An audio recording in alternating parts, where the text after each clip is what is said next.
네, 이번에는 논술 학원과 논술 강사를 어떻게 우리 수험생들이 선택을 해야 되는지 그 유의사항별로 한번 나누어서 설명해 보도록 하겠습니다. 실제 논술이라는 게 학교 정규 교육 과정에 들어있는 과목이 아니다 보니까 실제로 논술 학원이나 논술 강사를 선택하는 데 있어서 수험생들이 남들 어려움이 많습니다. 대입은 대입 나름대로 또 뭐 만만치 않고요. 편입 같은 경우에는 오히려 이제 더 붙는 대학이 적기 때문에 실제로 학원이나 강사를 선택하는 데 있어서 수험생들이 명확한 판단 기준이나 이런 게 좀 애매모호한 경우가 많습니다. 한번 세부적으로 한번 살펴보도록 하겠습니다. 이런 논술, 이런 논술학원, 이런 논술 강사를 주의하다. 지금 제가 말씀드리는 13가지 항목은, 저의 주관적인 견해라고 하기보다는, 좀 객관적으로, 지금까지 대입 논술은 한 15년 정도 됐고요. 편입 논술은 그거에 좀 미치지 못하게 한 3분의 1 정도 그 기간이 이제 좀 더 줄어든다 볼 수 있는데, 실제, 우리나라 논술 학원의 역사가, 길다면 길고 짧다면 짧지만 그래도 어느 정도 이제 이런 논술 학원이 좀 괜찮고 이런 논술 강사가 좀 괜찮다, 이제 이런 건 어느 정도 좀 정립이 가능한 시기라고 볼 수 있을 것 같습니다. 먼저 단기간에 합격을 할 수 있다고 말하는 논술 강사나 학원이 있다고 한다면 이거는 좀 아니라고 봅니다. 실제 이제 저도 논술을 뭐 한 15년 이상 지도를 하고 있지만 단기간, 뭐 심지어 일주일만 배웠는데도 합격하는 수강생들이 있긴 있습니다. 하지만 이제 그런 케이스들은 굉장히 좀 의외의 케이스고요. 그리고 그 단기간 합격하는 학생이 제가 잘 가르쳐서라기보다는 그 수강생 스스로 본인이 논술 시험에 잘 맞게끔 본인이 지금까지 뭔가 몸에 체화가 돼 있다고 그렇게 보는 게 더 나을 것 같습니다.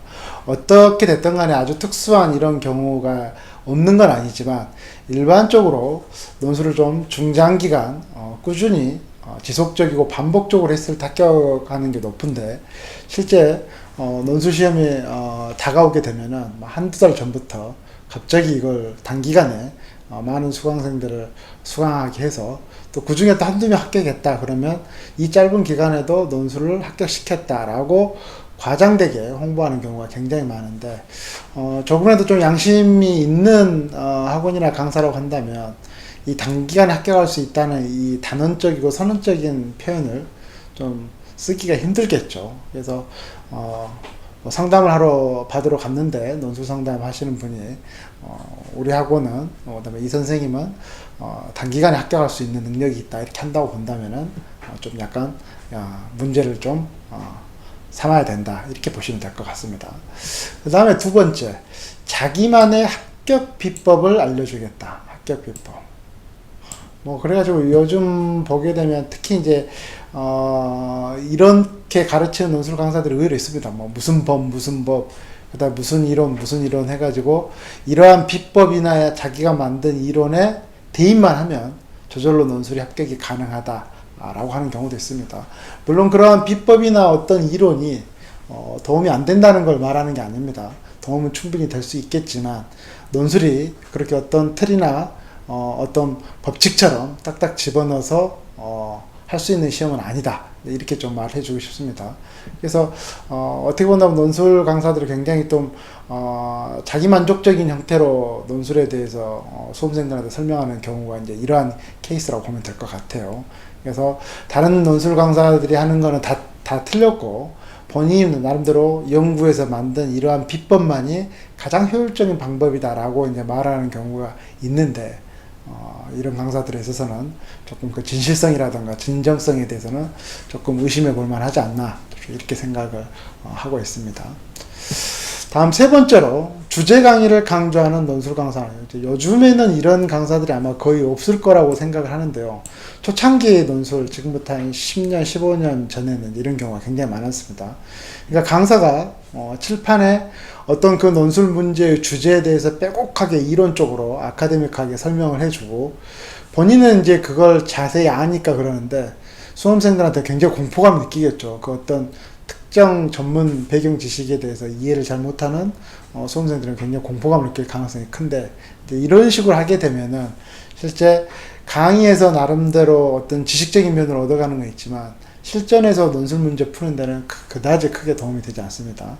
그래서 논술 시험이라는 것 자체가 배경 지식의 유무를 묻는 시험이 아니라 제시문에 있는 배경 지식을 자신의 것으로 이해해서 그걸 나름대로 활용 능력 혹은 응용 능력 이걸 묻는 거기 때문에 뭐 아직도 이런 강사가 있는지는 솔직히 모르겠지만 뭐 주변에 얘기 들으면 이런 강사들도 있다고 그래요.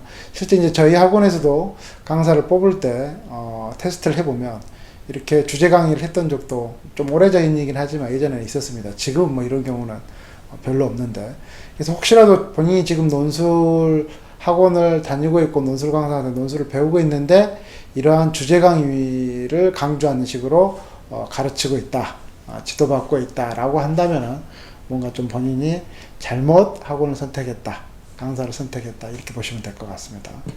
다음으로 논술이 첨삭이 중요하다는 거는 뭐 100번 말해도 부족하죠. 그런데 무조건 첨삭의 수가 많다고, 그래서 다른 학원은 첨삭을 예를 들어서 한 번, 두 번밖에 안 해주는데 우리는 뭐 무한정으로 해줄 수 있다, 뭐 이렇게 홍보하거나 얘기하는 학원들이 있습니다. 뭐 상담할 때도 마찬가지고. 그런데 실제 논술 이 첨삭을 많이 할 수가 없습니다. 특히나 무한대로 할 수 있다고 하는 경우에는 제가 봤을 때는 거의 뭐 거짓말 하는 거하고 똑같은데, 제대로 된 첨삭을 한다고 한다면은 본첨삭과 재첨삭 이 두 번이 기본이고 거기에 플러스 알파 한 번 더 해준다는 게 쉽지가 않습니다.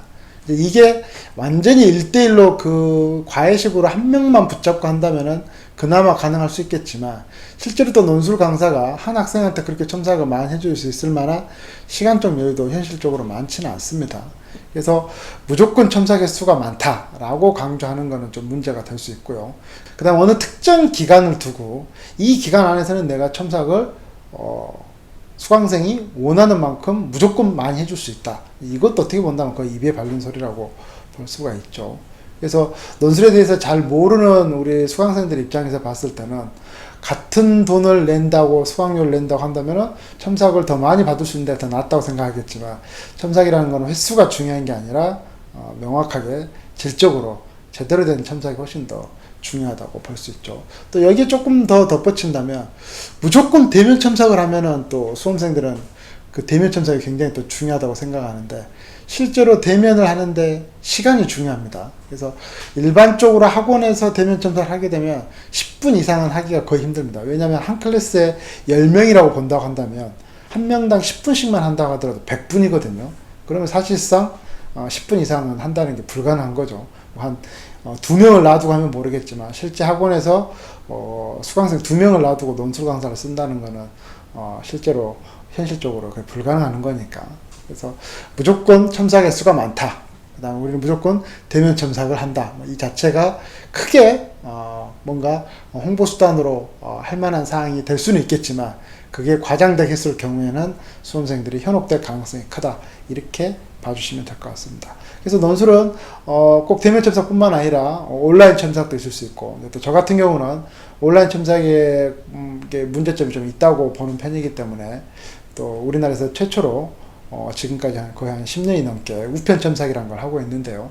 그래서 다양한 방식으로 소통의 길은 열어져 있다. 그래서 무조건 강사의 얼굴을 마주보고 있는데 10분이라는 그 한정 틀에서 한다는 것은 대면 첨삭이 사실상 큰 의미는 없다, 이렇게 봐주시면 될 것 같습니다. 그래서 저 같은 경우는 개인적으로 대면 첨삭은 1대1로 하고 있고, 나머지 이제 현장 강의 같은 경우는 사전 첨삭, 그 다음에 지방이라든가 실제 저희 학원에 올 수 없는 수강생들 같은 경우는 우편 첨삭을 하고 있는데요. 약간 이런 것도 좀 참고를 할 필요는 있을 것 같습니다. 그 다음에 불합격자는 언급하지 않고 오직 합격자만 공개하는 사람. 이거는 뭐 학원이라든가 논술 강사 입장에서는 당연히 합격자만 좀 강조를 하고 싶겠죠.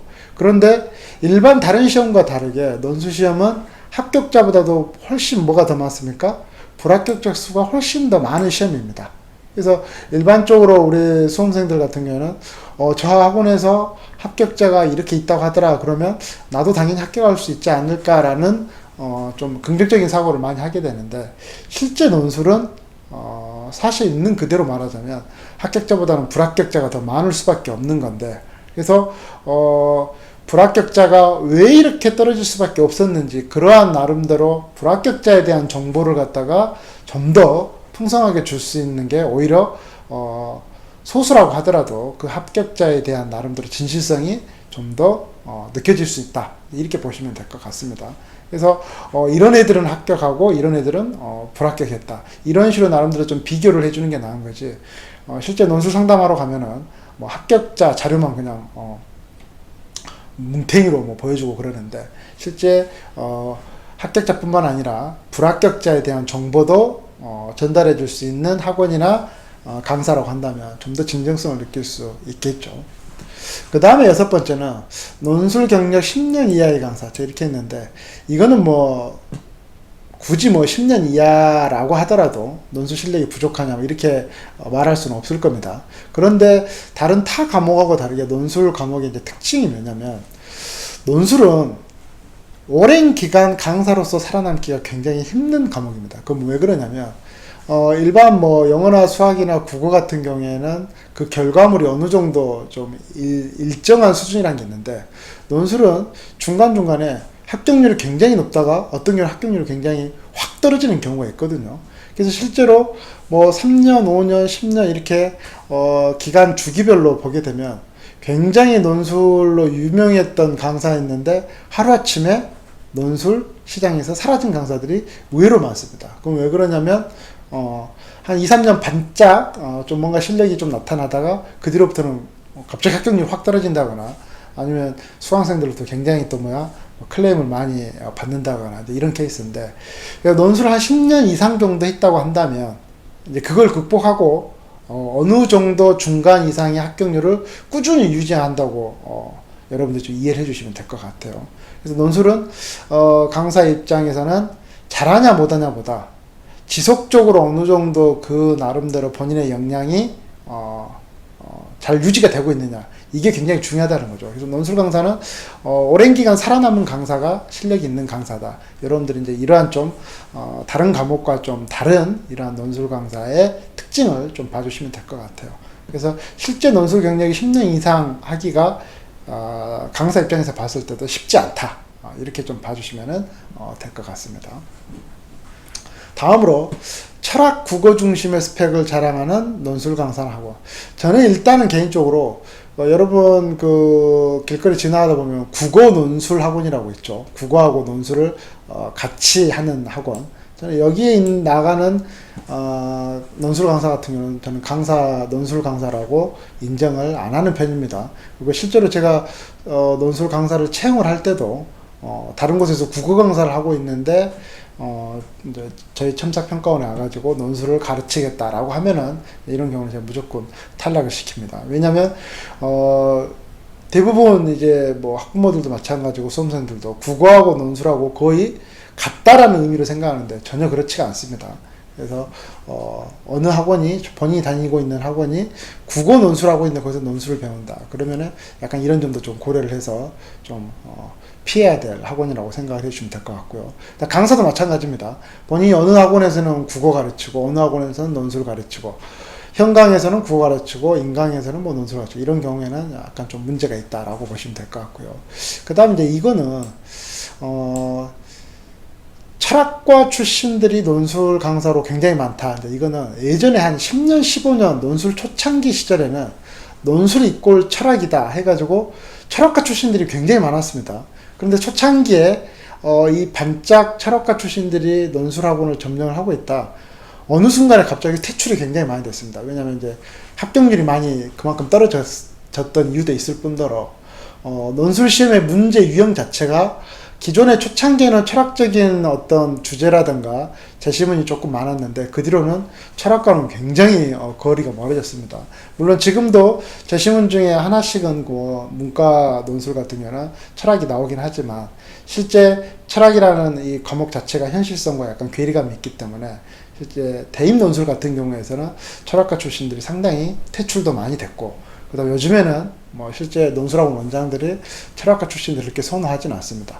그런데 논술 시험 역사가 좀 짧은 편입학원에서는 이러한 철학과 출신들이 굉장히 많아요. 또 어느 특정 원장들은 철학과 출신들을 굉장히 선호하는 면도 보이는 것 같고요. 그래서 철학과 출신이라고 해서 논술하고 맞지 않다 이렇게 제가 말을 하기보다는 기본적으로 최근 논술은 철학과는 나름대로 좀 뭔가 거리가 먼 유형인 경우가 많다.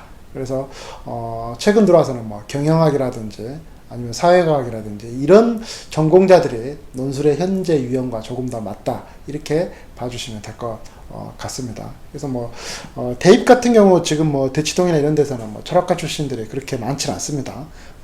그런데 이제 편입 같은 경우에는 아직까지 이제 수강생들이나 전체적으로 논술에 대한 나름대로 정보라든가 이런 게 이제 뭐 잘못 왜곡된 경우가 많기 때문에 뭐 이런 철학과 출신들이 굉장히 좀 많이 분포되어 있는 면도 있는 것 같아요. 제가 봤을 때. 그래서 이게 틀렸다라고 말하는 게 아니라 현재의 오래된 대입 논술 이 과정을 갖다가 겪어본 바로는 편입에서는 약간 이러한 어느 특정 학과에 대한 선호도가 약간 좀 문제는 있다. 네, 이렇게 좀 여러분들 생각을 해주시면 될 것 같습니다. 그래서 상당수의 사람들이 논술은 뭐 국어다. 논술은 철학이다 이렇게 생각하는데 이거는 아주 10년 전, 15년 전에 논술 사고방식이다 이렇게 보시면 될 것 같아요. 그 다음으로 서론, 본론, 결론으로 답안을 작성하는 강사. 이것도 지금은 뭐 거의 제가 없을 걸로 생각하는데 학생들 말 들어보면 가끔씩 좀 있는 것 같기도 해요. 이것도 10년 전, 15년 전에 갑자기 뭐 대학원 석박사 출신들이 대부분 이게 이렇게 서론, 본론, 결론으로 쓰라고 하는 강사 출신들이 석사, 박사, 대학원 논문을 작성했던 경험을 삼아가지고 갑자기 논술계에 뛰어들게 되면 이런 식으로 쓰게 되는데 예전 10년, 15년 전에는 이런 사람들이 의외로 좀 많았습니다. 근데 논술은 서론, 본론, 결론이 아니라 뭐다? 논제 명확한 답안을 쓰는 거죠. 그래서 서론, 본론, 결론을 쓰라고 이렇게 가르친다는 것은 이러한 강사들은 뭐다? 논술 시험과 우리가 고등학교 때 국어교과서 배우는 논설문 작성과 이걸 갖다 제대로 구분을 못하는 강사다 이렇게 보시면 될 것 같고요.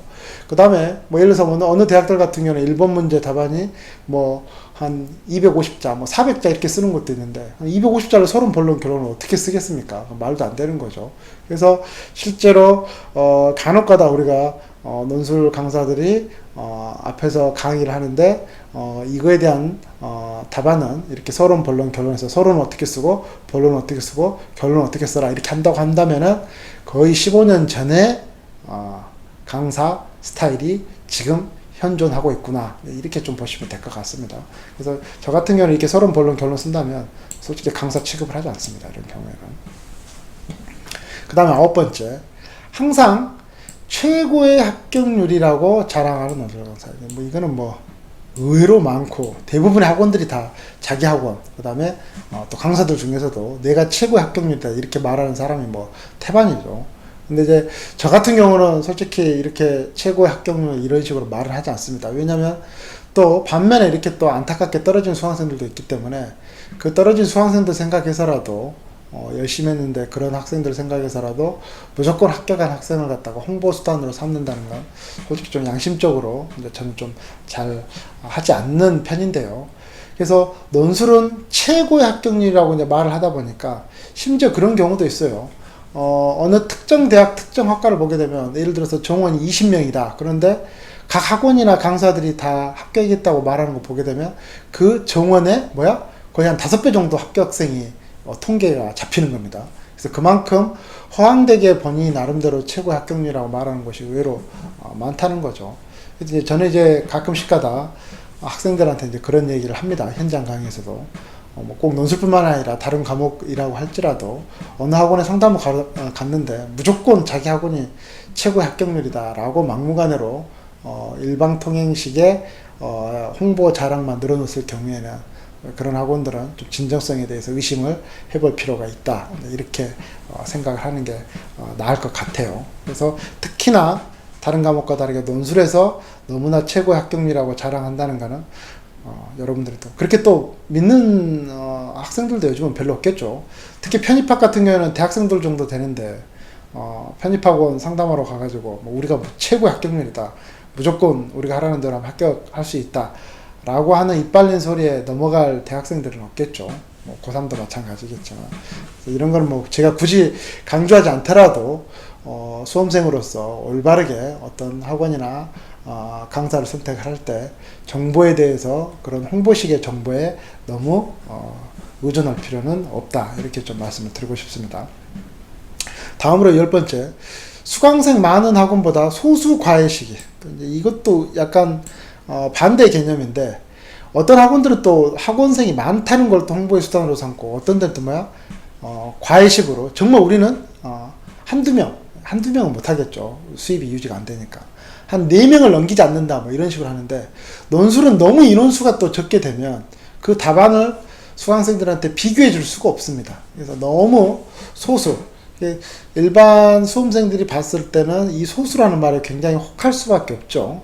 그런데 논술은 무조건 소수가 중요한 게 아니라는 거죠. 그래서 이제 이런 것도 여러분들이 조금 오해의 소지가 있기 때문에 수강생이 너무 많은 것도 문제지만 그다음에 아주 적게 하는 것도 문제가 될 수가 있다. 그래서 여러분들 이런 걸 좀 약간 잘 판단해서 1대1 과외 이렇게 나름대로 이제 선전하는 학원들도 있는데, 물론 1대1로 하게 되면 좋겠지만 그만큼 또 비용은 올라갈 수도 있겠죠.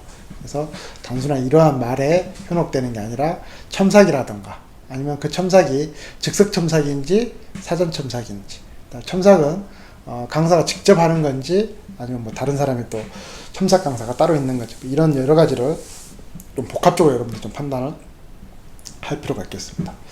근데 이거는 특히 인강에서 많이 나오는 표현인데요. 프리패스. 뭐 예를 들면 6개월치 혹은 1년치를 한꺼번에 하게 되면은 뭐 50만원, 100만원을 뭐 수강료를 깎아준다, 뭐 이런 식이라든지. 그래서 이게 예전에는 인강에만 있었는데 요즘 최근에는 현강에서도 이런 프리패스를 하는 경우가 굉장히 많습니다. 뭐 전형적인 뭐 마케팅의 하나의 방법일 수가 있는데요. 이게 위험한 게 뭐냐면 프리패스를 하게 되면은 그 모든 나름대로의 이제 본인의 1년간을 여기다 맡겨야 되는데, 실제 논술양간을 하다 보게 되면은 본인은 안 맞는 경우도 있거든요. 이런 경우는 이제 이게 굉장히 곤란한 형태가 되는 겁니다. 그래서 뭐 영어라던가 이런 경우는 인강으로 들었을 때, 그 다음에 혹은 뭐 모든 인강 과목을 다 통틀어서 했을 때 프리패스, 그런 건 의미가 있겠지만 논술이라는 이 특수한 과목까지 프리패스를 적용하는 거는 이거는 뭐 그냥 한꺼번에 좀 돈을 갖다가 좀 벌려고 하는 학원이나 논술 강사의 의도가 굉장히 강한 겁니다. 그래서 무조건 프리패스가 조금 더 싸다는 의미로 인식하지 말고, 이거는 사실상 좀 너무 논술 과목에다 좀 적용을 해서는 안 되는 좀 약간 치졸한 마케팅 방법이다. 좀 이렇게 봐주시면 될 것 같습니다. 다음으로 대학별 세분화가 곧 전문은 아니다. 이건 무슨 말이냐면, 대학별 세분화, 뭐 간혹가다 학원이나 강사들 중에 이제 그걸 설명하는 게 있어요.